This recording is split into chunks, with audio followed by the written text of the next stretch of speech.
KMA 뉴스브리핑입니다. 엑스레이를 불법으로 사용한 한의사가 검찰에 기소됐습니다. 대한의사협회에 따르면 수원지방검찰청은 최근 엑스레이 촬영 등 불법 의료 행위를 저지른 한의사에게 약식 기소 처분을 내렸습니다. 앞서 의협은 수원에 있는 모 한의원에서 한의사가 간호조무사들에게 엑스레이 촬영과 자락술, 습식부항 등 무면허 의료 행위를 교사했다는 제보를 받았는데요. 내부 검토를 통해서 불법 행위를 확인하고 검찰에 고발한 바가 있습니다. 수원지검은 불법 의료 행위를 교사한 한의사를 약식 기소하고 간호조무사 2명에 대해서는 기소유예 처분했습니다. 의협 불법 의료 대응팀은 한의사는 의료법상 엑스레이를 이용할 수 없고 간호조무사는 엑스레이를 촬영하거나 직접 자락술과 습식부항을 시행할 수 없다고 설명했습니다. 박종혁 의협 대변인은 한의원에서 엑스레이를 사용하는 것은 명백한 무면허 불법 의료 행위에 해당한다며 앞으로도 강력하게 대응하겠다고 밝혔습니다. 노인과 장애인, 다문화 가정 등 의료 정보를 쉽게 접하지 못하는 사람들은 의약품을 사용하는 데 있어서 위험에 노출되기 쉬운데요. 정보 취약계층에 대한 의약품 정보 서비스가 필요하다는 지적이 있습니다. 김은진 국회 입법조사관은 국회 입법조사처의 간행물인 이슈와 논점에서 보건소와 의료기관, 약국, 주민센터와 민간단체 협력을 통해서 맞춤형 의약품 정보 서비스를 제공해야 한다고 주장했습니다.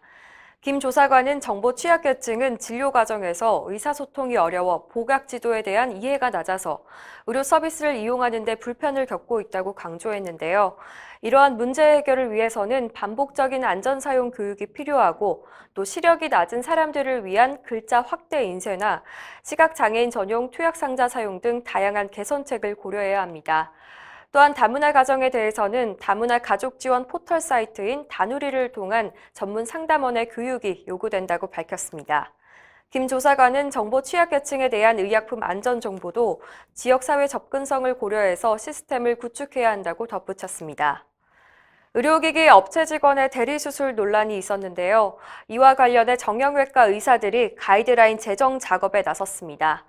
대한정형외과 의사회는 어제 기자간담회를 열고 대리수술 근절 대책을 포함한 2019년 중점 추진 사업을 밝혔습니다.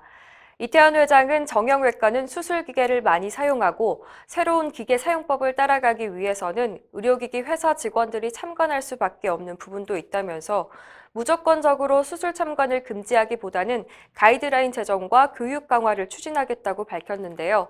의료기기 회사 직원에 대한 관리 감독과 함께 대리수술에 관련된 의료인에 대해서 더욱 강경하게 대응하겠다고 밝혔습니다.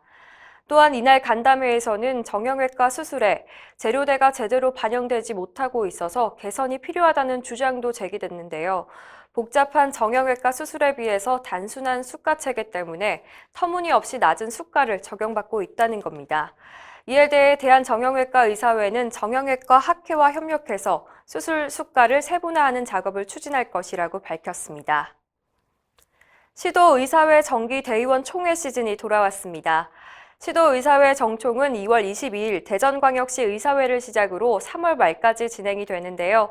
이번 정총은 대한의사협회 최대집 회장이 취임한 이후 처음으로 열리는 만큼 지난 1년간의 의협 회무에 대한 회원들의 정서가 드러날 전망입니다. 이상으로 뉴스브리핑을 마칩니다. 자세한 사항은 의협신문을 참고하시길 바랍니다.